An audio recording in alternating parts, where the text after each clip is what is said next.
Capage TV. Capage TV. On a bloqué. Faut tout admettre que Ken Piana, na milieu pe boye, a rappelé moi ba guerre, pe na ba tebele, na ba trop soit sollicité le même ba ligne la ki Kaboul. Ouais, faut tout le barayango. Parce que position na ye na ngene ya osa la makambo. Et ça la batonete moi genre moi boye. Du coup, so bazo occasion frapper, ba frapper. Pour frapper, ils attaquent ba onte ba ça là qui peut-être va compliquer na Belgique. Peut-être ça qui est, on va communiquer, on va communiquer. Nous vivons dans un monde où la meilleure manière d'immortaliser un moment est comment téléphone nabiso et non penser nabiso. Je le dis comme ça, je m'assume. Tout ce que Yann Dimos a fait, a communiqué pour les autres, bateau bazaki tout autour, bazaka na problème na chaka to yebi yango. Balingaka été, ça fait beaucoup d'années to yebi total la vidéo biso. Les meilleurs moments dans la vie, c'est les moments où autorité n'a rien à moutou et non autorité n'a rien à ma photo, ton ma vidéo. Je me répète. Mais en termes, il y a visibilité. Chacun a contribué énormément pour que même la fondation ait braqué sur Papa Nabiso au Yann Dimos.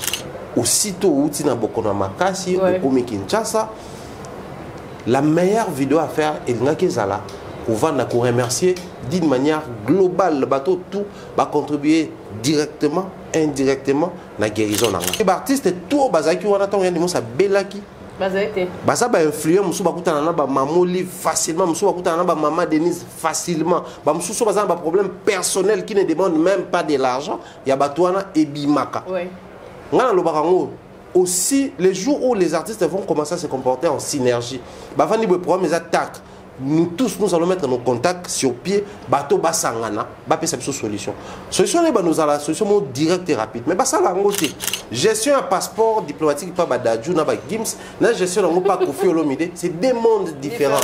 Gestion un passeport diplomatique pas badadjou na ba Gims, na gestion n'a pas Kofi Olomide, c'est deux mondes différents.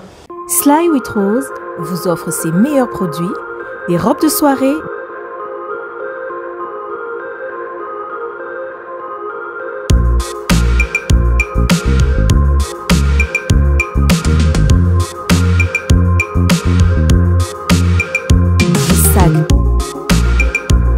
Les chaussures, les perruques et d'autres accessoires.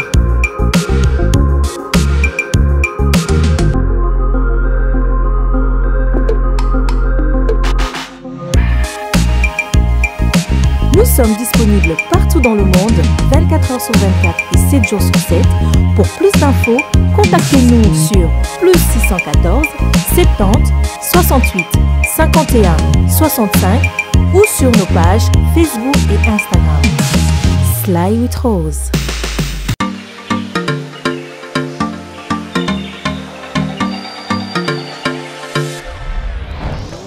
Papa, aurait des yango. Est-ce que biloko yango c'est yaki? Coco te les awad. Mbote na biso? Mbote? Maman Capage. Yo posao. Ah na ogadezo. Na conteneur. Na conteneur makaro ya chantier. Ba ebisinga sérieux za makasi hein. Ezapi na agence ya mbongo. Soko tindeli mutu mbongo pona kozwa yango eza facile. Kobosa na te oredezo ezapi na flat hotel. Bino batu bovanda kalibana mboka polala na ba condition ya kitoko. Notre restaurant vous propose une exquise cuisine qui fait le bonheur de gourmands. C'est aussi une boutique de vêtements sur mesure au prix du prêt-à-porter. Livraison à domicile. Nandak na yo. Baye kotike la yo. Bino moko boyoki. Soki monique na famille bozala kana batama bebi loke bunga pamba pamba. Hein? Awa livraison à domicile ezali. Bakozwa bake kotike la yo tina porte ndako. Oredezo sokyo yakate kongwe ngake kufa. Nous disposons également d'un service de sécurité pour toutes vos manifestations et un service de location de véhicules. Ozana poto pona kotinda biloko tela ba adresse yango wana na ba numéro de téléphone contactez Oredezo okozwa biloko na yo nengo tindi. Retrouvez-nous à Kinshasa au numéro A8 de l'avenue d'Ibaya, quartier Matongé dans la commune de Kalamou, derrière la maison de la Bible, et au numéro 44 de l'avenue Baoumbu dans la commune de Matete. En Angola, martyr de Kifuangondo vers l'aéroport international de l'Angola. En France, 47 chemins de Petite Fontaine, 91 180 Britny-sur-Orge. Maman Capache, Oredezo, frappe na le, frappe na retour. Capache Télévision, bienvenue chez nous. Merci d'avoir onion sur Olanda Bisso. Merci d'avoir partenaire pour abonner sur Balingara Bisso, Nalingara Bino Mingi. Tous ensemble associés exaté. Merci d'avoir partenaire na Bisso pour battre belé Balingara Bisso. Les autres tous en Pharaon. Africa Mobimba TV. Et il y a Pharaon, Bobi Kapachi, featuring Nabino, Nengeni Saint-Valentin, pas fêter Wapi, mais n'a évité costume, on veut dire que. Elle a mis Pharaon. Ok, je rappelle trop, hein. Sérieusement, je suis un peu de l'eau. Il y a un bon de l'eau, il y a un plateau de l'eau. Bon, mon pétard Kapachi, je suis un bon de l'eau. Bonne santé, bonne ouais, ça va. Très en forme, très en forme. Mois de février, tu reprends le tournage. Janvier, ça y est, moi, un peu mouvementé, et puis santé. Bon, février, tu reprends YouTube, on peut mais sinon, on tient les coups. C'est un mois quand même. On a YouTube, surtout tout aura plus côté culturel, social. Il n'y avait pas vraiment actualité, il y a fracassé, tout ça, il y a la guité. Mais après, c'est là où. Et de ça, là, quand même, démarcation. Parce que mon histoire peut tout s'accrocher trop dans l'actualité. On a du mal à communiquer sur les faits. Mais tant que toujours communiquer, les habitués, on met ça dans le côté là. Et puis après, voilà, au monde, malgré l'actualité, ça a été tout travailler. On a moins en gros que dans la souka. Ok. Saint-Valentin, année au Babi, il y a ma bête pendant des années. On y retrouve par rapport à l'ambiance. On a des pendant bolingo parce que la taille ou musicien. Aloba qui molo mongo etika inga alobi na kena ba na vendre na restaurant luxe na moni ba couple vraiment ebele ba vendre wana mais à observer à moni que moi c'est mobile mais ba ta na téléphone on invité au place à bien mais on dirait pinche ya bolingo ezate do ba invité ka pour la Saint-Valentin mais lors au loba na restaurant bazana monte okoloba ni. S'il faut commencer par le début, en matière il y a Saint-Valentin. Moi, j'aimerais poser une question. Meilleur Saint-Valentin, il y a la différence tout ça sur base d'année. Sur base de circulation, ambiance et tout ce qui va avec. Et il faut tous se mettre d'accord que au moins 2022, dès tout toujours moins ouf de soulagement. On a compris que coronavirus, tout vivre en sida. Beaucoup l'ont compris. Genre, sida à la ça fait année. Les gens meurent, mais tu vas continuer à vivre. Vaccin et à la raté. Corona, avènement et c'est quoi qui biso mentalement toi qui on se posait des questions. On a vu même les interprètes, il y a Bible par défaut, qu'on va fin du monde, qui en tout cas ça c'est le dernier virage aux vaccins au commune 666 on a vacciné. Donc je me demande moi c'est ça 66 et on voyait les gens mourir de Covid, on a la Covid. Na koufate mais na mona na nzoto nanga. Donc c'est comme pour dire que c'était un moment vraiment très compliqué. Or biso na génération na biso eza maladie ya liboso pandémique et comme na niveau économique. Ba pandémie ça m'a fait biso to ala été. Mais génération to botami pandémie ya liboso to kuti eza corona parce que tant to beta masolo ba Ebola, ezaka ba sectoriel. Mais qui est comme mondial virus tout ça dans la Covid donc du coup et jouer dans mental na biso. Alors tant au monde que les portes s'ouvrent ndeni to ko respirer ndeni to ko cohabiter na yango na mutu na biso les goûts ya ba fête ezongaki observer même bonne nature na bonne année ou tous les cas on a que bonne nature to fêtaki parce que on se disait bon to biki na biso ba maladie en tout ça quand même na vie tout ça là. Maintenant, sur la Saint-Valentin, le problème s'est posé ça parce qu'on a toujours été habitué, depuis qu'on a opté pour fêter la Saint-Valentin, Tobima Ming soir. Bah, couple Ming, bah, c'est pour nous s'asseoir parce que Saint-Valentin, écoute, à Rabiso, bah, jour ouvrable des fois, et puis Saint-Valentin, ça fête officielle, pour la Saint-Valentin. Généralement, les hôtels, bah, organisent des soirées, des restaurants, des bango. Généralement, bah, boîtes, bah, organisent des soirées, mais les boîtes est à la guité. Or, quelqu'un qui finit son travail, par exemple, à 19, 20h, 21h, à qui mamba mouillé pas si la nana couvre-feu et quand il y a un zélate, tant que il y a un fois sous maman, tout maman passe ici, moussa nene bakuta na babima. C'est très compliqué. Voilà pourquoi on remarque que Saint-Valentin cette année, ça n'a pas vraiment été ningezalaka habituellement. Même il y a qui est à la suite de la couvre-feu le 8 mars. Parce que le 8 mars, on a tous compris que les écoles vont débarquer dans le bilo quoi Maputa bani. Donc ils ont eu une soirée le 8 mars, il y a bar, boîte, concert. Donc voilà. Mais en ce qui concerne le Lokotaï Kalobi, c'est les mal de la génération actuelle. Voilà.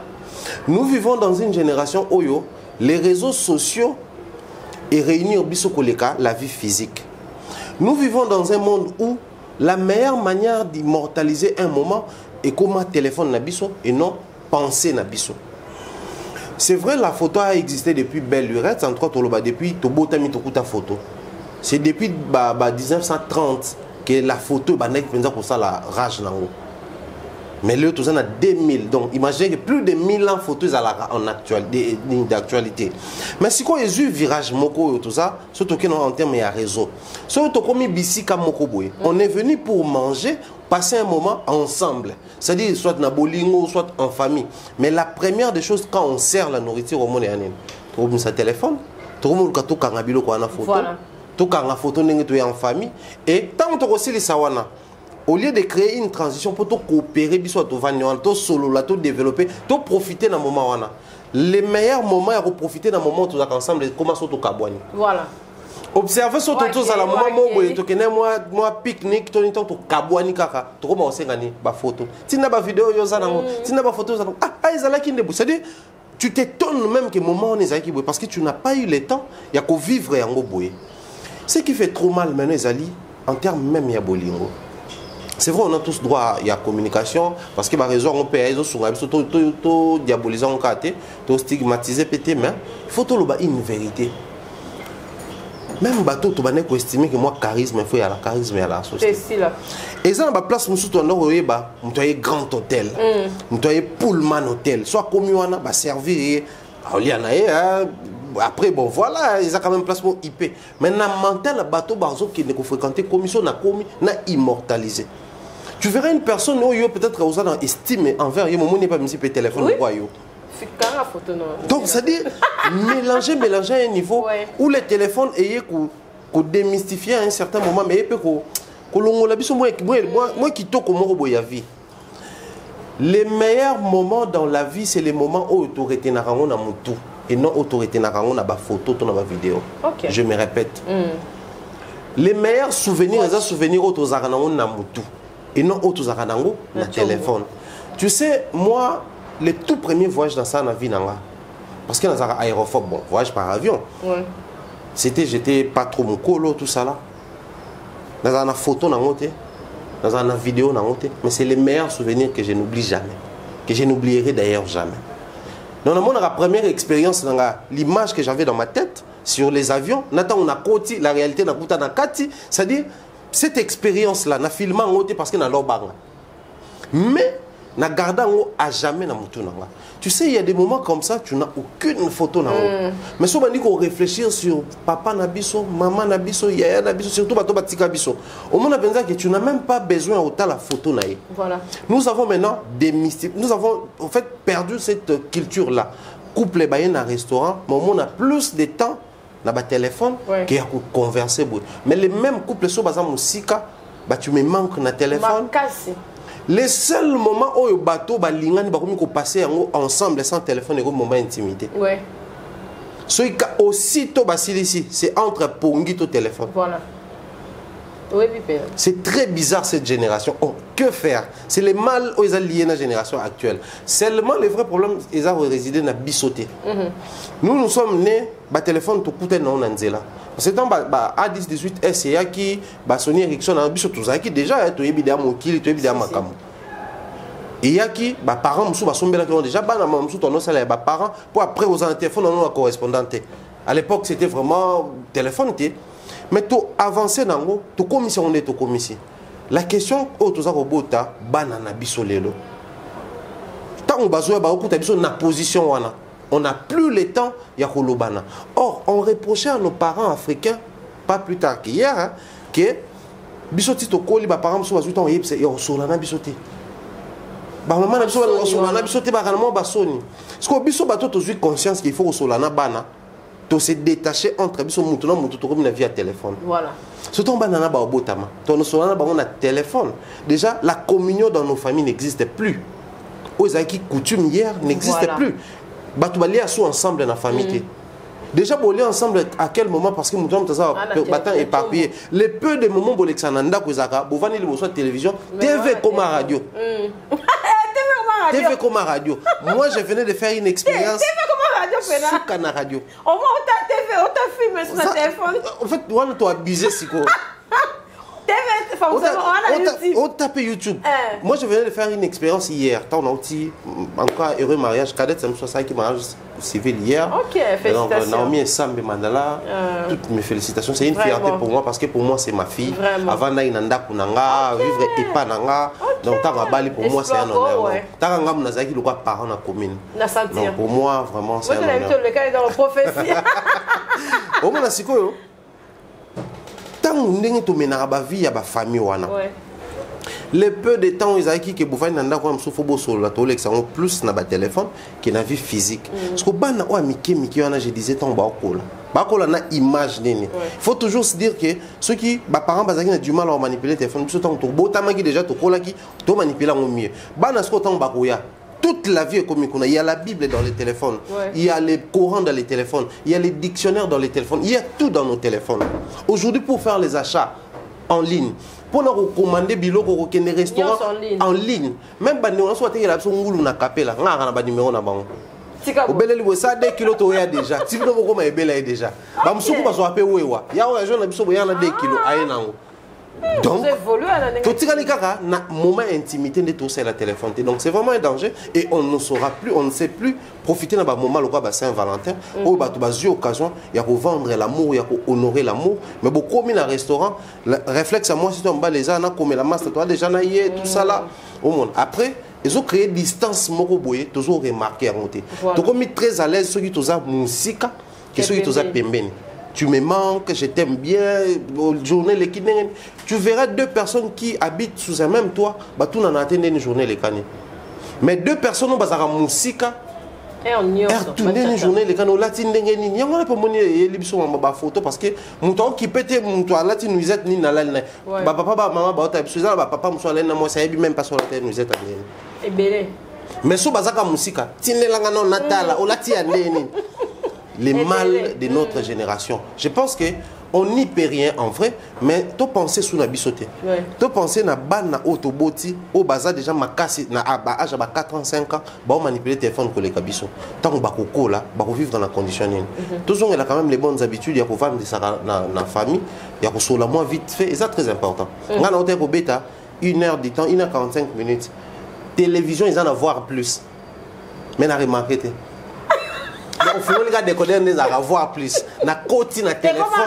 Na zoé ba même pas on surtout oh n'est quand même le na OK lo ba na tala voir plus. Donc faut faire très attention avec usage de téléphone la génération na biso surtout pour ceux qui s'aiment. Vraiment. Toi tu kolobela awa Chéri Mombaya, toi tu kolobelo ko moroké, te sentir pena ligne actualité té na mambo Italie YouTube parce que tu auras mingi baba bloko et l'arabiso et puis tu développer en haut. Est-ce que exactement manière moroté oyo YouTube et lingala mususu ou bien batwa lingala mususu ba conception ya ba émission changer selon yo? Je ne pense pas trop parce que déjà là je suis désolé mais faut dans le bango. Si le mal persiste en termes de diffusion, c'est parce que les consommateurs il y a mal bazali. Voilà. Bandeko balinga toujours tout à la couple o bakabwani urgent. Monde abwe makambo ezongi ya chaka kongo lembongo ya ndimosi ezongi ya ndimosi peto ya bato balinga makambo bongo. Mais quand il faut faire des émissions où on communique soit les savoirs on réfléchit autour de makambo balingi bongote. Les vrais problèmes ne se situent pas bato ba opesate parce que les peu o ba pesa kango est-ce que vous consommez té observez ceux qui sont publics na ba marambo ya kotala mao génération mo komaki bato ba nek ofinga mieux mais après on a compris que tokobo ya pe kofinga pe silat mais totala ma mine de rien to simbara pe to simbara. Donc moi je pense que à notre niveau c'est vrai il y a des moments où tout est rotatif hein ne long monter zara et télémi air mo actualité ko ya air mo ke. Mais nous qui sommes dans la logique informer, former et divertir, faut continuer parce que divertir pèse important. Qu'on former pèse important, qu'on informer pèse important. Donc, sur l'actualité, on ne peut pas s'empêcher de le bagano. Ah, parce que il y a besoin. Ce qui est ça que c'est la sacralité qui a saison après saison. Tous on a besoin de divertissement pour la bonne santé. Mais aussi, il faut souffrir que les gens vous forment. Les moments où il y a réflexion, tout type de ça, tout lobby. Seulement, on a dans le bango, ils ont quoi nous autres motos. Nous autres motos qui ont bonne santé, peut-être, na 4 nous autres ils ont en bonne santé non. Beaucoup de motos sont dermatologues. Même pour ceux motos sont belles, nous autres on est belles. Ndenge mona mboka to lo batembo ke bonga so politique na social et bongité même culture so ke za mabe mboka ya mabe c'est à dire ko bonga likambu il y a bien eza quand ko bonga zo la exclusif et moi je pense que même dans notre niveau et là qui se peut bravo ngelo on se peut dans plus yanene to za na tamoko oyo actualité zate où les gens pour diffuser il faut ça forcing mais bato musu basali forcing te pour toi no talent vous êtes toujours en matière traité vous êtes toujours présent c'est à dire que les lots oyo, la différence à moi il y a ma faute, ils ont un moment il y a une crise oyo et c'est très important pour nous. Moi je tiens à féliciter Bandeko pour travailler la période. Merci. Moi ce qui s'est vu sur la page TV zo kanakuna. Téléphone les akuna juste à côté. Tozo la sumo mukien. Totungisa mami tozo la suna moi point oyo parce que Pharaon le kosola mamo bolingo trop. Malgré son alobi boy ba comment kotungisa yo. Moza quand même moi espère en matière. Bon, espère pas trop. Après, j'ai été élevé dans un foyer. Oh, mère a dit que tu levé en Saranté. Côté na bango aussi. OK. On trop proche à mère. 100%. 100% bouza mais na min côté mère siko. Mère na tout ce qui nous t'a levé à fond na construire bango ta na. Sko na yi pas tactique et lever wana. Tout ça le problème moko o et ça dit ba challenge. Tout ça, un problème et ça li ba sœur moi mal à l'aise qui est pour nani bozo poster nani kingandi poster ozala kana mobilité bino Saint-Valentin ngoyo age poussani boko poster te batwazo permet quand même ba attaque mort ya bongo est-ce que ça a censé ceux qui Pharaon azana maman na ba jour le quoi ya ba festivité à Bolingo il faut poster est-ce qu'il faut mutuka poster Bolingo na ye na ba o ba poster ndeti ba sœur na biso ba Déborah oyo et Cédric, il a posté que papa Cédric, malgré tout, a elle qui est fier. Mais il n'y a pas même une colo. Oh, il n'y a pas ce qu'on posté. Il fallait faire un sentiment. Finalement, mon dango, tous on a bis pour les coups, pour les contre ton ennemi. Et puis, ma fille va aller sous na question sous. Est-ce que Bolingo pour un âge au mutu, il faut se sentir quelque fois dans la kakana. Mon colo, tout le monde a libéré. Déjà, on a la lecture dans la vie. Je pense qu'il faut tous se mettre d'accord. Place thèse antithèse là. Voilà. Mais le mal avec M. Zasikoyo, ceux qui ont un pro likambo X, bateau tout baza pro likambo Y, baza namabe. Il faut na télémer là, il faut tout condamner. Non. Ceux qui se sentent à l'aise tant ba postara, ba partenaire na bango na ba moment ya ba Saint-Valentin, ba moment mo ya ba Jean wana. Ils sont dans l'air droit et à poster. D'autant plus que pour Nabango, ça ne représente pas un danger. D'autant plus que pour Nabango, c'est la logique, la belle manière de faire les choses. Bah, ça, c'est censé qu'on s'en aille. De même, ceux qui se disent, et ça important pour Nanga, na poster. Parce que dans la logique des uns, ils allaient, nazo vivre bolingo na pour Nanga et non pour les publics. Donc, du coup, qu'on poster.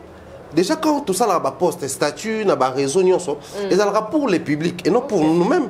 Parce que pour nous-mêmes, on a les souvenirs. Et puis, entre nous soit dit, souvenir, tout à l'heure, on regarde, on a moutou. Donc, beaucoup bima pejo nous sommes papa. On l'a dit bien. Bon, c'est parfait en solo, mais là, c'est pensa déjà en oloba. Beaucoup place moi, il y a bien. Vous liez bien, vous passez un moment bien. Même voyage. Beaucoup place moi, kaka na Kinshasa, vous voyagez pété. Vous louez une très belle chambre, vous dépensez pour ça. Vous laissez des jours, un week-end en amoureux. Mais vous bimi place wana, mobile na yo, moi si na yo sans photo. Oui. C'est possible. C'est-à-dire ni photo ni vidéo. Et comment le quoi tu commandes na nyonga? C'est-à-dire quand on part dans des endroits comme ça, tu kende la soupe bisoté. Ouais. Parce que souvenir les gens mutu na yo. Voilà. Ça vous suffit. Voilà. Parce que vos têtes fonctionnent. Mais quand nous prenons des photos, c'est vrai, à un moment donné, c'est aussi pour nous. Mais les premiers pas ya reposter yango ya soupo na binoté. C'est pour les gens. Du coup, il y a un moment comme ça, le rôle à principe, le rôle a une imposition. Ce qui est au bimi jour à Saint-Valentin, il faut poster. Retenez ceci, ce n'est pas bateau nyon sur va poster, tenez babima quitter. Peut-être parmi biso, bateau ba kena na endroit les plus IP balagi. Bam soukou ta voyager pendant les 13 à les 15. Pour qu'à les 14 ans na l'ex en place moko ya lingaki. Bateau ba kena ba Zanzibar, bazanga na master moi kena Zanzibar na moi siné. OK. Tarangala zo puta na ba contre attention na ke Zanzibar au moins na beli so na ke Zanzibar chaîne sali moi genre na bandi ba tournage mais ya kenda ki les 13 azongi les 15 donc à ça les jours moko kuna à Tanzanie na Zanzibar pour kaka passer Saint-Valentin na ndenga linga ki yango na ba plage ba tout ça oui mais en fait dans le belaye jusqu'à là l'accepte photo ta ba photo ça non mais on l'accepte noté ils sont dans l'air droit au ça la mamba bon mais makambo oh ya ko pousser ba tu parler d'eau quand tu atteins un certain âge il faut bala capache on a dit ça on ne le dira pas assez ba maman est belé ba papa est belé baza ko souffrir na kata banda kwa mabala à cause de ça omoni passe ya malonga za passe yo moko eye po yo moko zo ki décision voilà. Je me décide na longwenda kuna ko tourner mission na capache les conséquences de cette émission je vais assumer. Mais sur les alaki mutumo atenga pression ah oui il faut capable c'est pas moi c'est sous pression. OK na sali makambo les conséquences on peut comme na tirer mais na ko assumer ça état d'esprit. C'est-à-dire quelqu'un qui se dit nga mutu na luki ngonde balobaka qui cherche dans la logique qui cherche trouve qui trouve supporte.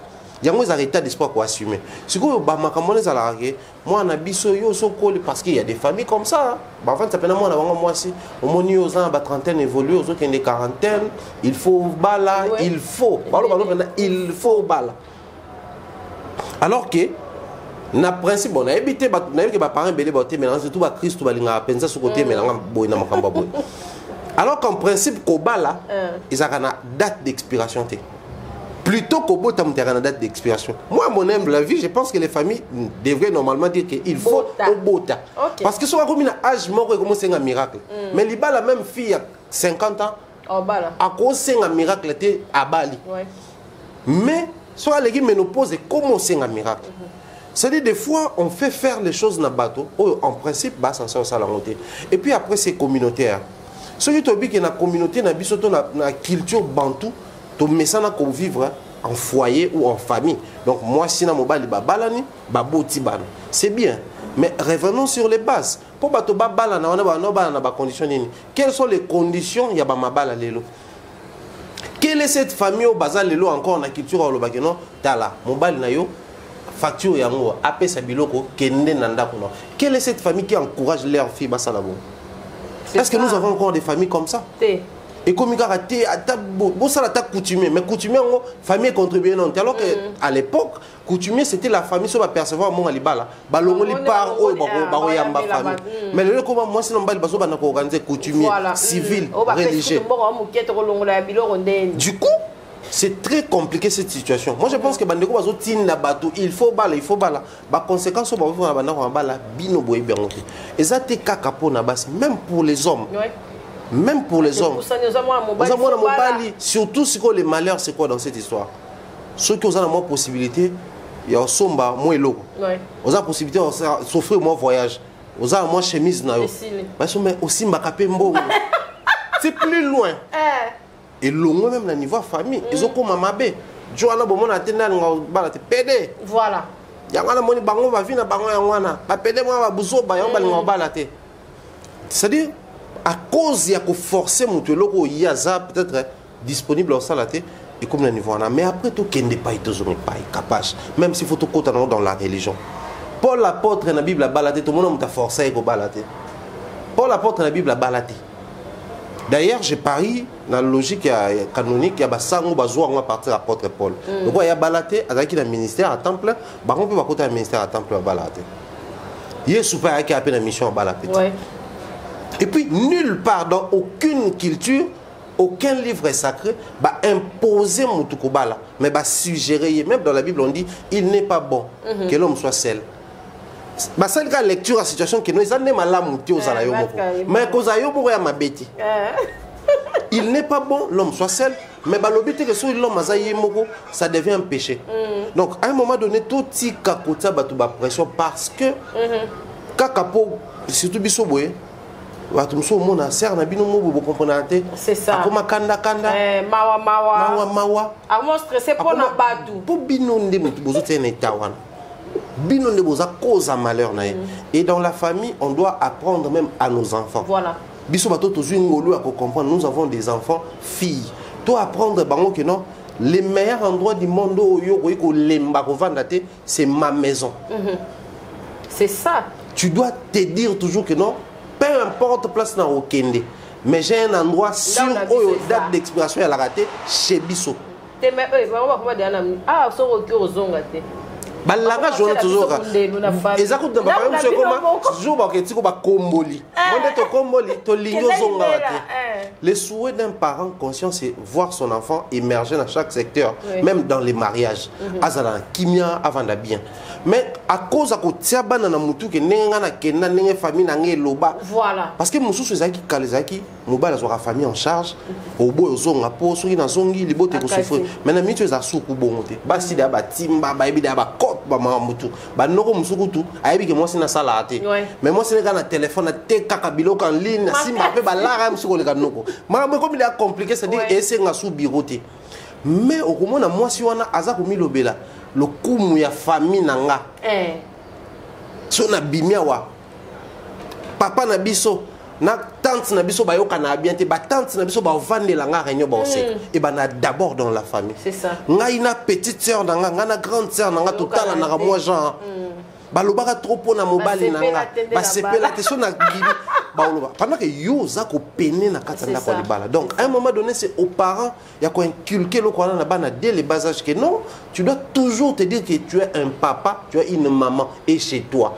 soki ata soki nini il faut toujours recourir et pas nabiso et là on est en confiance peu importe réalité dans les futurs on s'est lassé pour azongela ko ya ko lukabino et puis il faut dire que ba parents ont soutenu ba les gars na ba connaissance ya makambo mais parents ça le rôle nzeta malili bisiko moi na ebike ndena na nga boye na ebisa ngo papa na biso il y a des enfants comme ça un problème moko boye ebike son papa na biso to maman na biso na zo solution te mais les plus grands besoins na za na ebisa bango voilà c'est-à-dire que ba parents na nga ba panga solution na problème moté mais ceux qui ba bien on se sentir soulagé moi na ya la eli maman ni a leli a ebisi eti après azongi siko ça va voilà il faut parents de ça moi na itawana et je pense qu'il faut éviter ce makambo. Merci Pharaon Mombaya. En tout cas, on enseignera vraiment bien sur le Salinga. On a invité déjà la conférence entre Batou on Sala. En tout cas, il y a une parole et ça va vraiment bien. Dans le lobby en gros, conférence moi ils en a mars on a invité. Merci et beaucoup. Ça va bien sûr se tenir pour nous conseiller que baba réalité à vie so biso mon jeunesse to télémité. Banani baroya au télémé biso faut que ça va par exemple jeune na boya ndeba lobaka la jeunesse et l'espoir de demain. C'est ça. Nga boya on boya on point. Jeunesse c'est gros espoir té. Jeunesse n'aime tu agir ça na présent. C'est ça. Sous la direction ya mikolo. Papa même m'a laissé c'est moi qui enregistre tout toi non mais ça ko lobaka moi m'ki beta mon ami kolo pe babina mais ba enregistre ba lobi po bango ne mutu ba sala pe ba lakisa ya. Voilà, c'est-à-dire faut bon lakisa mutu et puis ya sala parce que les meilleurs moments il y a vie à mutu ko sala et ça quand le dynamisme ça na fleur d'âge neni mutu face à la tanga za na fleur d'âge tanga za no elenge bino obi za ndé espoir donc faut ko la ko na âge na bino après donc la jeunesse, c'est le dynamisme qui agit dans les présents. Ok. Merci en tout cas. Si maintenant point rien dit moi aussi, parce que la monnaie colorant, bani, la monnaie pena que ça va. Ok, cache-toi n'y ça peut bien. La monnaie sous mbala moko, mahambuya chaque Congo. Or que chaque Congo peut azo aide à rappeler tout ko se voiler fasté. Toi non mon mini si là monsieur va réagir pépé. C'est que chaque Congo a pena 4 mais ce problème oyo moni wana na réaction no ko bani. Déjà, biso toujours souffrir dans ma communication parce que na lingi na lobela mutu X mais na zomona lokwa na occasion lobelete na ko utiliser capache na yebi faiblesse na yo na simba là où toi tu es faible pour communiquer. Je le dis comme ça, je m'assume. Tout ce que Yann Dimos a fait à communiquer pour les autres bato bazaki tout autour na na problème na chaka to yebi ça fait beaucoup d'années total la vidéo bisognos Et ils ont profité de ma petite altercation entre Yann Dimossi et Chaka. Et moi, je ne prends même ça, le coup, la incompréhension caca. Donc, c'est vraiment c'est comprendre sur un petit point. Parce que moi, on prend à la ranine.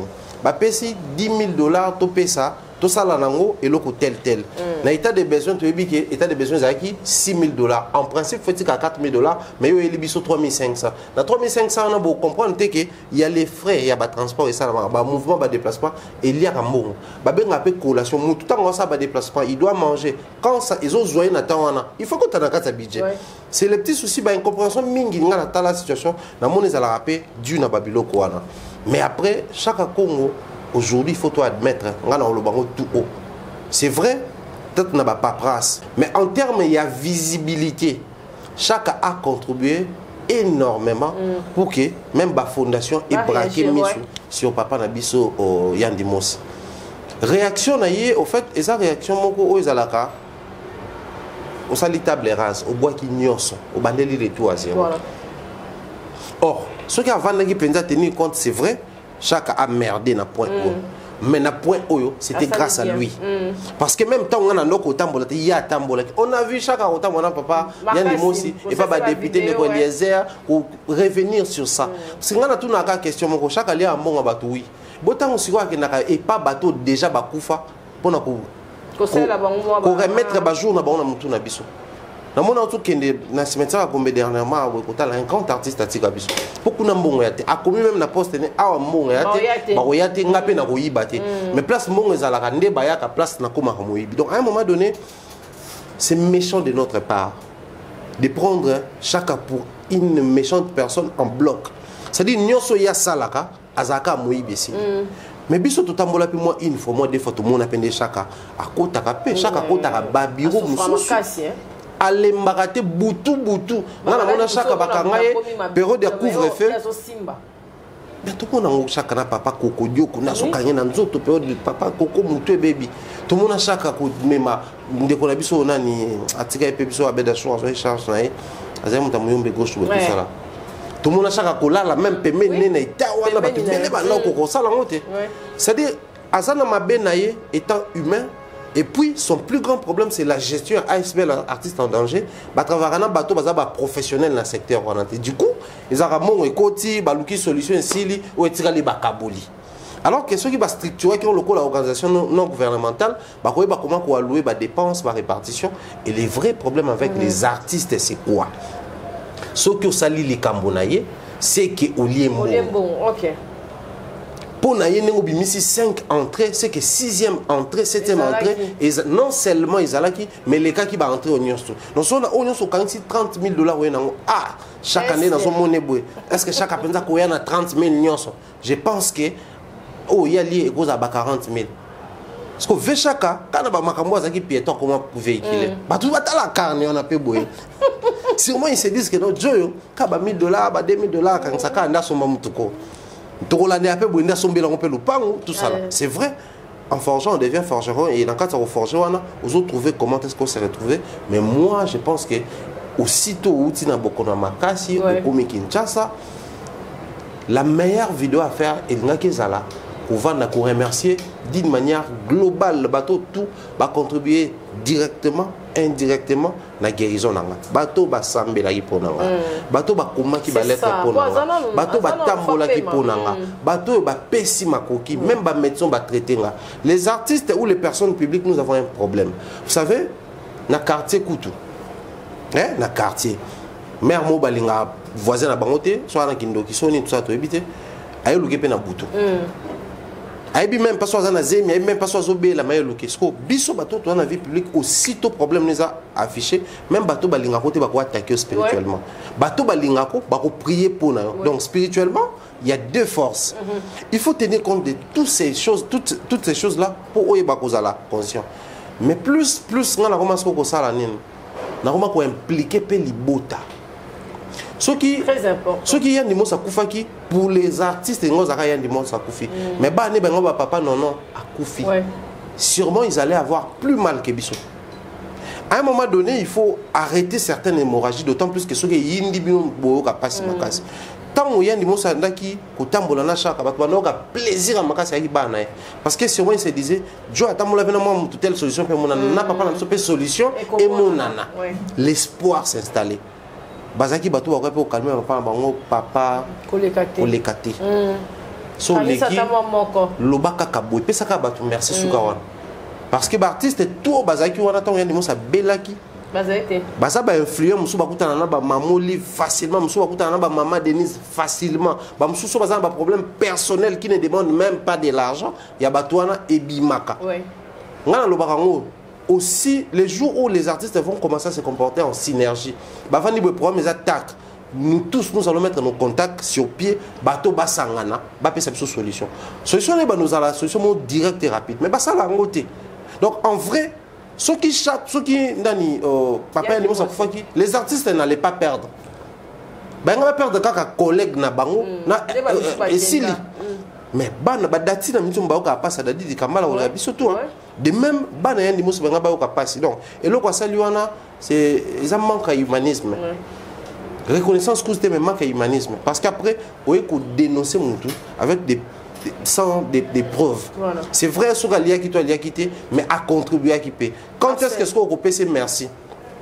Pour plus de temps, on peut ça, il y a qu'à dénoncer, il y a qu'à payer ça merci. En tout cas, même bande de couteaux, qui ont tout autour, intellectuel, batoba maïele, tout ça là. Par moment, il faut tout ça la différence à maïna ma fout en état toujours. On me dit, moi bon moto, soit écouter une peine mon chic et sanctionner moi bonne fréquentation. Et modèle à moto. Bilo kasi fatina vana kana mo ba kanda pe matake pas humain a pe kada to makolo qui sasa mo mbabu tomboki a ça no peut tweet pe banine tout ça là be bogene pas été mais il ne le fera jamais.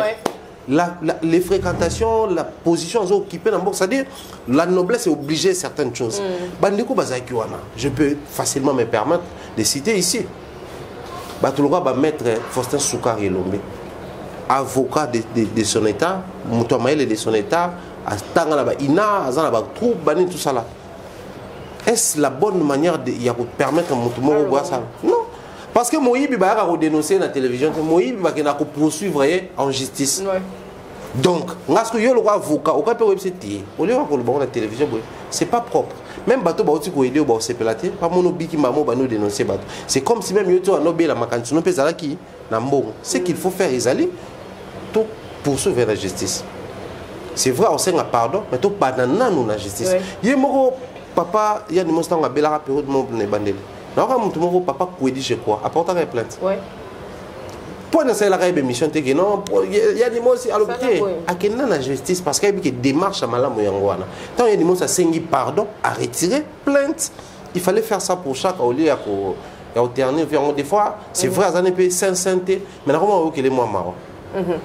Merci en tout cas Mumbaya Pharaon et ça lui sont vraiment bien balobi Ken Pianapé on dirait marque discrétion et ça la qui malgré à Rozonga na mais ce qu'on combine au katsina ne balete kolobana ma be angandote mais ils ont ça quand même plaisir les ketchou à Kazongi à Kazongi et comme que ça quand même internaute bien parce que musala on a débit ça qui négligé donc quand on likambu ya kozonga ya Ken Piana. Bon, en vrai, je n'ai pas vraiment d'informations mais ce qui est sûr, au moment où on affiche, il faut tenir moi compte moi, belé et tout. Bah visa on est toujours sur là, bah bien on est toujours sombre là. Je n'ai pas besoin de rencontrer un détail pour les YouTube algorithme bah ora balingala, c'est compliqué. Bah blora balibaya wana ils rappellent à Kati. Du coup, il y a rappelé bateau. Après kala toi non comme musicien soit que poto mon amour un peu compliqué bu ba refouler et puis tout ça là pas kenai mais na basima wana ba même mise bandozala ba même noir moko boy pour nous bloquer faut toi admettre que Ken Piana na milieu pe boy a rappelé na moi ba guerre pe na batebele na ba soit solliciter le ba ligne la ki kakaboul il faut tout le barayango parce que position na yena ngene ya usala makambo et ça la batonete moi genre moko boy du coup so bazo occasion frapper bah frapper pour frapper ils attaquent baronté basala qui peut-être va compliquer na Belgique peut-être ils que baronné va communiquer on va communiquer parce qu'après n'est qui sera zoni après ça zoni n'est sous il y a pas débat on aurait appris qu'un visa il y a une année donc avec 12 mois de visa plusieurs entrées. Au gros, nous sommes à que ok 6 fois. Donc ok 1 mois aux autres, on va dire 1 mois. Bon, ok, c'est possible. La COP tout ça là, il suffit d'être structuré au ça là non. Seulement tout ce que moi je retiens Zali, ça crée aussi une manière pour Nabiso Yako. Il y a ça là une valeur ajoutée quoi. C'est vrai pour toi il y a Mboka. Mboka Munele, Mboka Marie, ande ba vieux acte ba no kala. Mais il y a un Mboka. Mais d'autant plus que pour bango ba poto ba youtubeur poto ba longa ba Afrique ya facile que ba youtubeur a kin ba kekuna. Démarche à visa, irrégularité dans les documents parce que l'État peut savoir les documents en soutien. L'État peut en soutien parce que le secteur n'a pas moi, ils ont moi pour les faux et comment fonctionner. Et tout fédéré à moi et tout. Mais moi, Ken, était un Ken, était un bateau, il a démarche, était un biso bateau tout total. Parce que bateau ba deux na démarche ici les siloqués mais ba éviter quelques réalités liées na en place aux autres. Faut pas préparer, faut pas orienter, soit il faut automatiquement battre le mouvement recula. Parce que babilo au moins mikie des zones ça abattoir. On aurait appris même yepese le moins mikie malgré bateau ba dramatiser mais non le moins mikie des zones c'est donc force à lui soit aux zones à zone na et puis ba ne ba okende bazoya pour moi c'est un plaisir. Un plaisir pourquoi parce que c'était devenu comme un sujet. Mon cas congolais moi méchanceté pe alara. Pour ça on a mis nos boulot bien. Biso capable bisonner tout tourner à émission et des fois on tourne chaque jour. À part peut-être pas dimanche quelquefois. Mais moi on a plein que par semaine au bêtis 6 même à ta télé matin des fois bah ça là bon. Oui. C'est robot. Mais pour certains c'était très normal que papi mbomba nati le collé mamie bangonde bakendara des personnes qui ne diffusent qu'une seule fois la semaine. Biso mo plutôt normal ça qui on peut qui ba on des fois mais même bango batala biso ebele ko legane biso tala bango ils nous connaissent mieux que les toyeba bango oyebi ke na tela on se tourne comité ntebwe et là ba journaliste ebele oyebi bango te ebele mais presque 99% la bango to ba ebio on a place et le congo ça c'est-à-dire là où il y a la force mais la médiocrité entoure encore au point que tout le monde a été biso nano te biso photo c'est là non, s'il y a des gens qui invitent à PCP une invitation pour pas bengele kaka, mamie il est la moi qui est kuna. Pour kaka nati moko wakene, c'est très normal. Tu vas niper Franck pas une invitation, mon toi ça démarche bon bah PP visa à quel pas. Tout le monde a Alvin Bergenda pour toi ça 2 jours. Ce sont des choses où il faut tout normaliser, il faut tout s'habituer, on peut pas nabiso. Et ça la normal. Donc force à Ken soit aux occasions qu'il y a beaucoup planté. Molo to qui n'a pas déjà que si ça Mumbai Pharaon et ça lui fait vraiment plaisir. L'impression c'est une conférence de presse à mon pas au lobby. Malheureusement non. Vous avez été. Je n'ai pas été invité ni contacté. Ah. Oh, poigne. Oh, alors c'est la santé. Va tchako kana mlongwana. Pourquoi pas tchanga pe moi, il va tchako mlongwana. En tout cas, en vrai, n'a évité. J'ai été même surpris. Nous doit être conférence à confesser, n'a évité. Nabi généralement, le programme n'a yé, il monte à Komelanga. L'autre fois, on dirait dim ta ça ba texto. Malheureusement, il dit tindélanga. Il dit pas Komelanga pe. Alors to tindélanga affiche mokubwe. Hier mon pas tindélanga ngo et le il dit tindélanga visuellement Cindy obeta le 8 mars tout ça là. Mais conférence ni en fait tout à Komelanga. Même oh ya souke salama qui pas na yé na tout ça vous allez soirée mo tout ça là. Tout ça pena binoa. Yé mo mta Komelanga d'ailleurs il dit mta Komela batso ken tout ça nga ba ba Komelanga te. Mais yé mo mta atunanga est-ce que hier au reçoit disponibilité il y a même si oui non ya ni na ya capé. Donc on a qui informé te na ya quitté voilà. OK. Mais balobit il kambuya passeport diplomatique. Ouais. Diplomatique pardon. Diplomate peut ça va. Non, élégant, il y a pas diplomate là. Kabaron ba diplomate.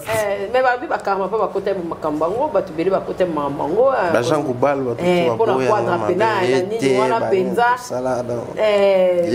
Moral pena ma plein ban.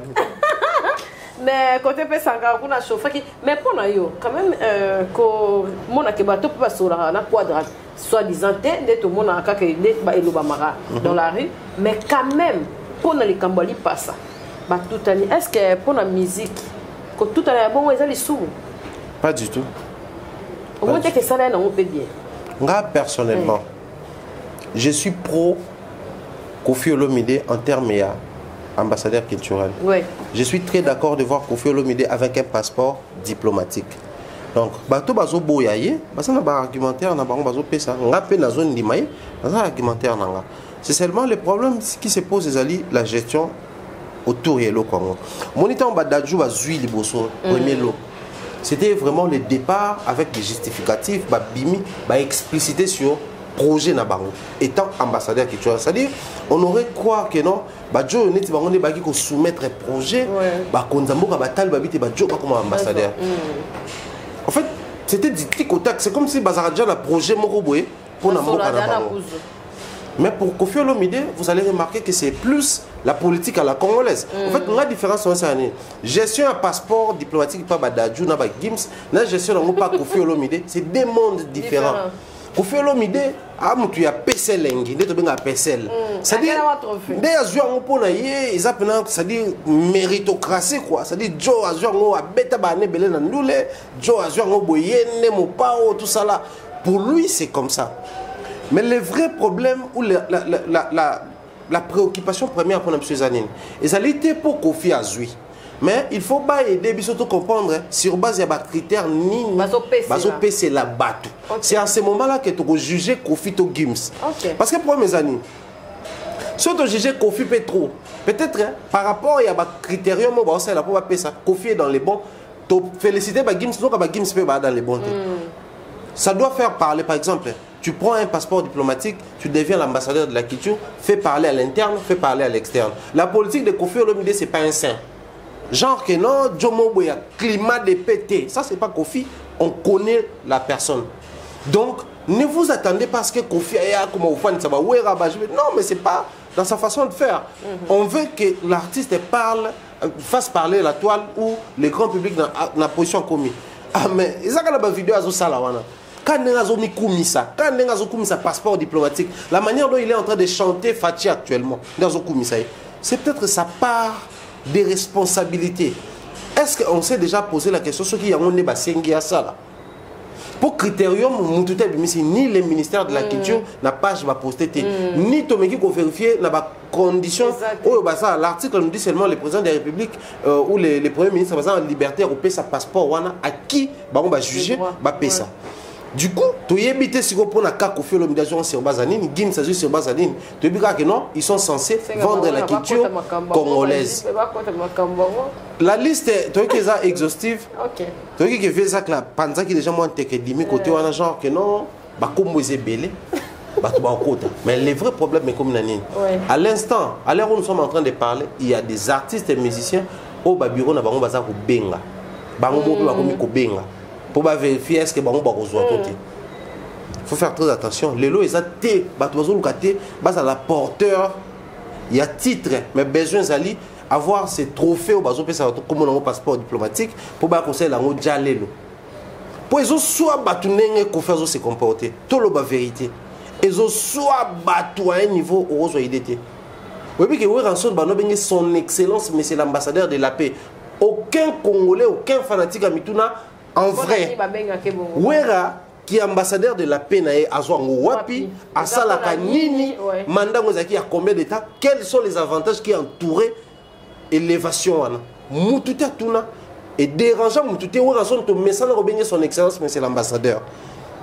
Mais Kofi comme ambassadeur de la culture, il va bien son confité, va bien son excellence et comment préoccuper Batou. C'est comme si on a réalisé afin que ambassadeur culturel, c'est plus grand qu'ambassadeur de la paix.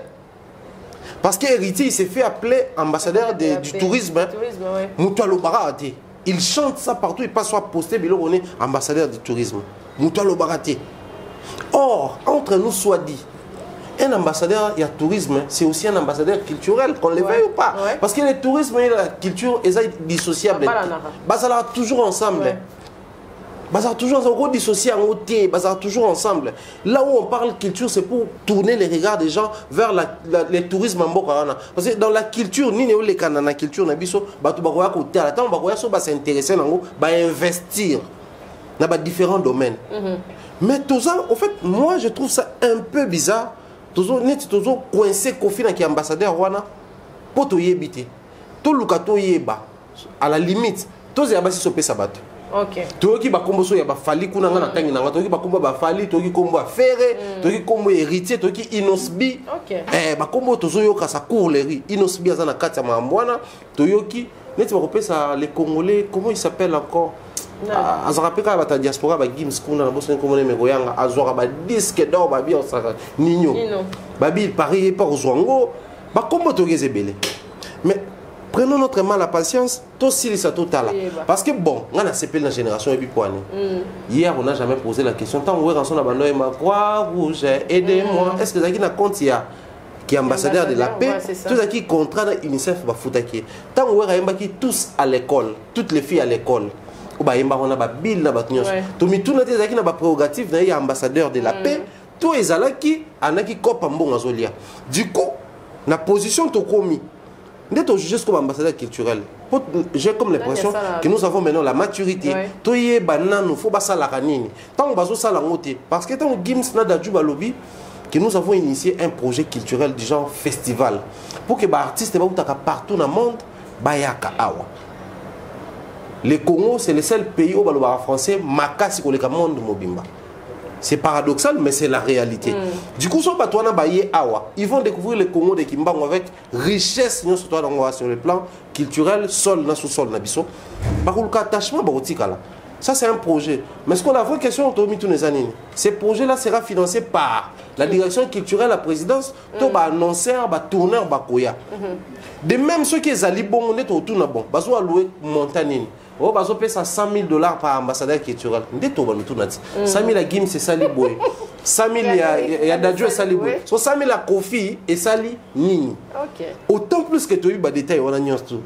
Donc, viens quadra ça dans la présomption d'innocence n'est au jugé. Toti caviar ça la jalé l'onaï. C'est vrai, ça fait mal aux musiciens. Parce que les musiciens, ils n'ont pas que Dadjo soit joué en moi, au Tsamakela. Gims au Tsamakela, mais je regarde Jomo Tozarana à Rosoa. Il y a une conférence de presse, il y a Dadjo qu'on a on le lobby on va tourner. Mais Bissoa vient déjà ça dans la prince, dans la tout tout ça là, vient ça les conférences de presse, vient ma vidéo aussi circuler vraiment mon comme si c'est excellence. Comme on a là ni béton, par contre bien confirme pas au béton. C'est ce qui dérange un tout petit peu. Pour la bango, vient au moment le roi Kora. On a les quadra Koraman en Boko, on a les passeports diplomatiques en Boko. Na autre monde a Coco Dilasso a simbi des passeports moko diplomatiques moko est normal. Les autres c'est qu'il y a internet. C'est quelle communication derrière? On a sous la a posté mon passeport. Qu'est-ce que comme on a so les buntu dicap déjà zoa a melangenge toneni. Moi place c'est comment compliqué. Ça quitte la forme, il y a un travail alloué pour la banque. Et comme sujet de polémique, parce que bêta machine de te vendre. Et soit le warrior na bagolo ba soanaka fallait azu faire azuité c'est ça to la la pongi na mboko to la la pongi et soit le kofi akoma nango na bateau bon enfin kofi abatuté ba fa na kofi ba koma koluka ba geger na ba no kofi abimisa to na n'importe qui dès son kofi azubwe so to vendre de présence ba bi on passe à autre chose cette histoire de passeport ici et là mo que zikit et là oui que kofi azo 4 ko après ko kofa donc peut-être après mutumso aura ko zoné 4 mais le quoi Corée à la sous-souté mutumso 4 a dit. Donc de même pour cette histoire de passeport, moi je pense que Kofi est dans ses droits, il y a aussi un passeport, mais la manière dont il est en train de procéder, la lecture que j'ai fait de façon intellectuelle est qu'on désorienter un objectif. Il va s'attarder pendant longtemps autour, il y a tout comme sa passeport, tout ça la conférence de presse, tout le Béléango, on est là, on risquerait même de voir Kofi Olomide chanter pour son passeport diplomatique. Soit comme ça, ta vocal, mon passeport diplomatique. Papa excellence Kofi Olomide, alors m'a bêté. Mais après, ça ne va pas faire gagner la culture congolaise. Voilà. La vraie mission au Kofi Azu étant ambassadeur culturel, c'est de faire gagner la culture congolaise. Il a chanté des belles chansons, il a fait des célébrités du succès pour la culture congolaise, c'est vrai. Mais on les a dit nettement irrégularité. Maintenant, comme Batié dans ses droits, il doit vraiment jouer pleinement de ses droits en faisant ce qui est demandé. C'est vrai, il est le seul à Yaroé Bamambasing, mais ça l'a bien. C'est vrai, mais qu'il se range très rapidement à se détacher dans le bloc et au faire perdre les grands noms. Kofi ne parle plus de son album, ne parle plus de ses projets. C'est maintenant là, l'histoire, il y a un passeport diplomatique. Mais after, on va parler de quoi? On risquerait même d'oublier que à comment ambassadeur culturel, toujours il a un Kofi ordinaire, toujours il a polémique na biso, toujours il a na biso. Pendant ce temps, les yeux sur Dadjo et Gims ambassadeur culturel. Pour moi, j'ai aimé. Aussitôt, ambassadeur culturel, Matadi Kibala, j'ai vu Gims poster. Donc, quand les gens vont voir Matadi Kibala, il y a un drapeau Congo, le monde, parce que Gims level, au monde, on va comprendre qu'il y a un pays en RDC. Il y avait un monsieur qui m'avait fait réfléchir à Gims, parmi l'Australie, l'Autriche, tout ça là. Tant qu'il a démarche, il va déposer ses passeports. C'est passeport Congo, et Congo est dans le pays, intéressant, République démocratique du Congo. Donc, il y a Congo à partir quand il y a des documents à Gims. C'est ce qui est au Lingui. Voilà pourquoi j'ai été pour bateau, pour appeler ça mon passeport. Il faut pas t'aller mon temps, est-ce qu'à voyager. Pour tout ça, Noko et Belawa, année 2021, on va résoudre avec la Covid. Pendant la même période de Covid, on a 30 concerts. Quand on appelle si Fatim, merci sur une décision. Pour faire si les bonjour la roubette à concert à acheter ma bonjour ba kermesse paye en auto qui déjà faire fin d'année. Il y a année scolaire maramoutu zonga. Que les artistes arrêtent de nous embrouiller même dans marambois sérieux. Parce que pour mes années, les grands risques qui nous guettent et ça Fatim t'a pessi bango ba passeport diplomatique de façon publique dans la période d'ailleurs paf 2023 année électorale. Ba tout mususu na mutu na bango. Au lieu de servir la culture, on va servir Fati indirectement. J'ai un passeport diplomatique et puis ça position de Baninga. Automatiquement, il faut que la période électorale et rejoindre forme et propagande, forme et campagne. Or,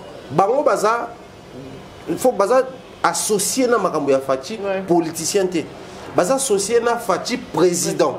Donc, si on a une propagande binoté, si on a bino a fouti bino, on a créé le roman au salambrement. En tout cas, cette fois-là, on a limbisa. Derrière les artistes, on a un passeport diplomatique, on a un ambassadeur, jusqu'à voir clair derrière cette histoire. Pour oui, son ambassadeur de la paix ici, la période où héritier est ambassadeur de la jeunesse d'abord. Et les caca abouto kassou de solo ont maman Chabana comme ambassadrice de la paix. Et les caca aboué, rendement na bango, ils ont nini pour la paix du Congo. Parce que celle congolais a fait ce prix Nobel mondial. Il y a paix, ils ont docteur Denis Mukwege. Et les autres, qu'est-ce qu'ils ont fait de concret? Après avoir été plusieurs fois ambassadeur de la paix, aucun résultat sur le terrain. Je pense qu'il est grand temps, plus tout ça au là. Plus de tenir rigueur. Donc, surtout quand tu es pour nini na tour Kofi ne bolingo tenir rigueur. Na tour Kofi peut te comprendre makambo ebele. D'ailleurs pour moi je suis très heureux de voir que Togo Bandango est pas un grand. Pour baleki barozoa parce que baleki barozoa. Ba na pe barozoa. Ba comprendre non soki Kofi toujours serré et boué. Et bon bis. Bon to rozoa bino. Merci en tout cas Pharaon, on est arrivé à la fin de notre émission. Merci de répondre valablement. Salutation à Banani et puis de conclure. Cher frère Bernard Chamala, depuis Soudan, à Darfour, en tout cas, bon service qu'on a. Salutations à eux, la bande de pognon, bien de bonnes choses à merci pour la première dame de Lausanne, notre jeune frère Jandil Wawa, depuis Sembote, Irène Biuma, Mireille Flore Oyona. Je pense également à Nadine Mayo, toute la famille Mayo, Yabovic Mayo, Nadine Mayo, en tout cas. Tout le pays c'est dire bien des bonnes choses à mon mentor Jean-Claude Longangé, maman Rose Palia là, tout hein, bien des bonnes choses en bon voilà.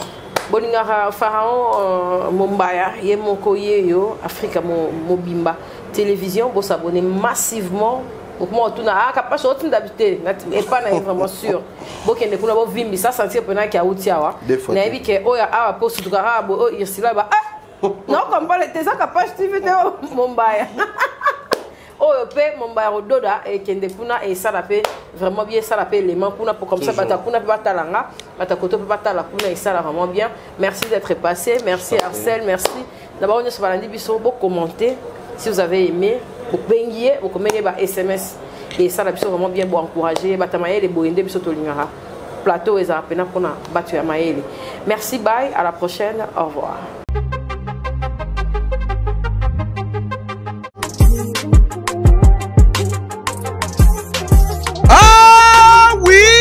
Lelo na Kinshasa ezali possible plus facile ya kozwa bourse d'études bona kokende kotanga ya ofele partout oyo olingi na monde grâce ya bandeko ya agence de voyage Eric Travel numéro 1 na masolo ya voyage awa na RDC bakosa yo te moko te na terrain oyo ezali kokumbama epai ya ADG Eric Mwamba Nzambe pe numéro 1 na masolo ya prise en charge awa na RDC. Papa maman ndeko ya Kinshasa pe ya Brazzaville tala ozali na mwana oyo azali diplômé pe olingi akende kotanga na mikili ya poto opportunité yango oyo epesameli bino agence de voyage Eric Travel ememeli bino ba bourse d'études ebele mpona kokende kotanga lokola na mboka ya Chypre oyo ezali pays d'Europe na $1900 ya pamba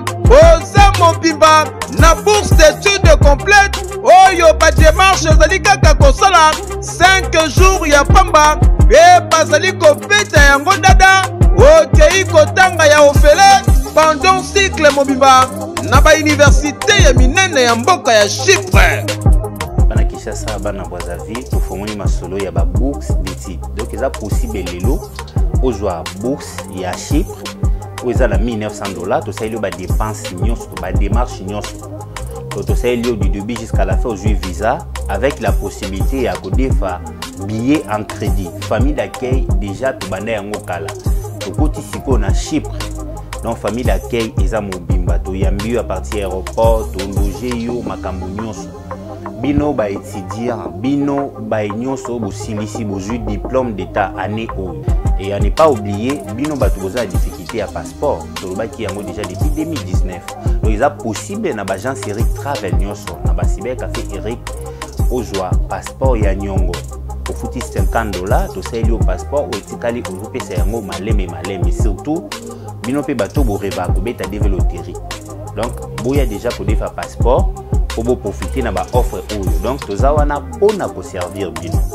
okanisi esili tintin ba bourse d'études ezali mpe mpona bamboka ya Canada, États-Unis d'Amérique, na France, na Tunisie pe na bamboka misusu oza mobimba na prima ngondo oyo pe soki ozali na billet agence de voyage Eric Travel ekopesa yo billet ya nyongo logement encadrement pe orientation mpona bino ba étudiant soki okomi na destination pe entrée express au Canada na $5 ya pamba oza mobimba ba résultat sur place. Adresse okokuta biso na Liberté 11e rue industrielle les KINPP na commune ya Masina quartier sans fil en face ya robot roulage oyo ezwami na Kimbuta na Matonge na commune ya Kalamu tozali no loin ya maison communale ya Kalamu pe na rond-point Kintambo magasin okokuta biso entre Facebook na WhatsApp oza mobimba na agence de voyage Eric Travel voyager na facilité polobi na yo eleka lelo poete. Vous êtes à Kinshasa à la recherche d'un cadre au confort moderne pour vos séjours? Une gamme des meilleurs services pour votre entière satisfaction vous attend chez Ozanas House.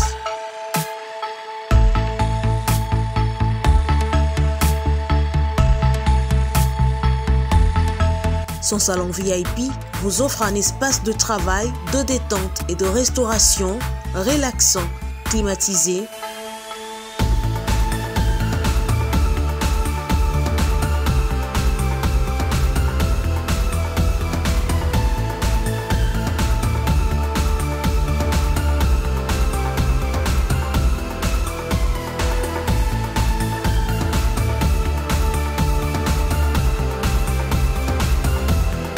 Et ouvrant sur un balcon qui vous offre une très belle vue. Et d'une cuisine entièrement équipée.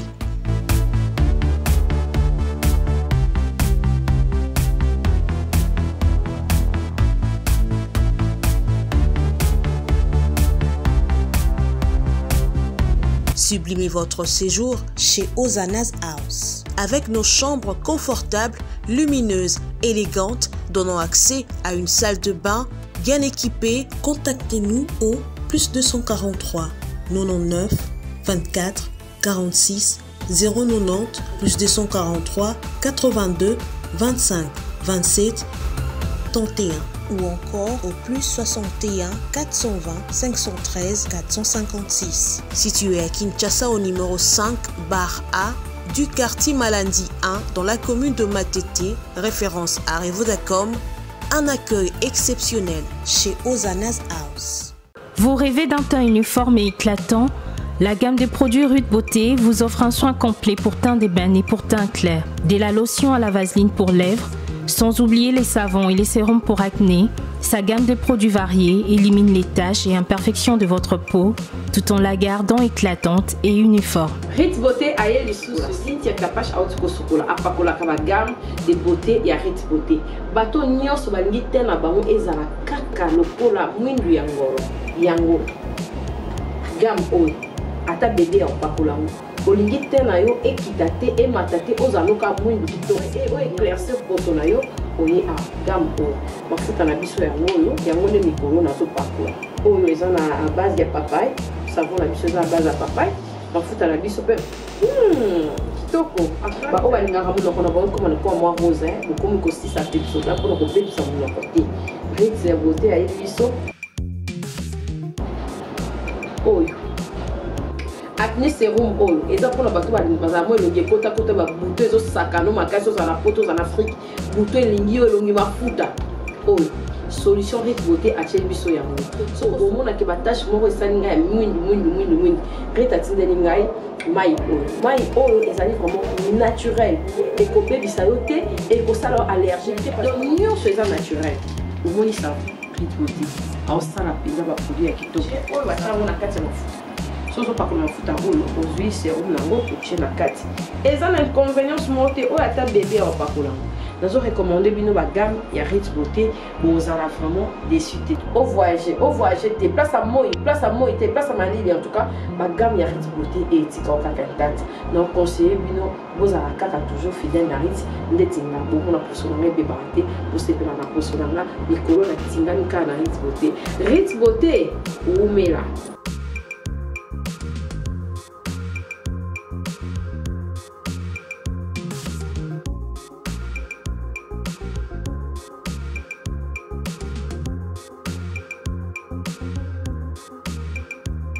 Utilisez-les dans vos soins quotidiens pour un résultat sans précédent. Fier de ma peau, fier de Rude Beauté. Kapage TV. Kapage TV.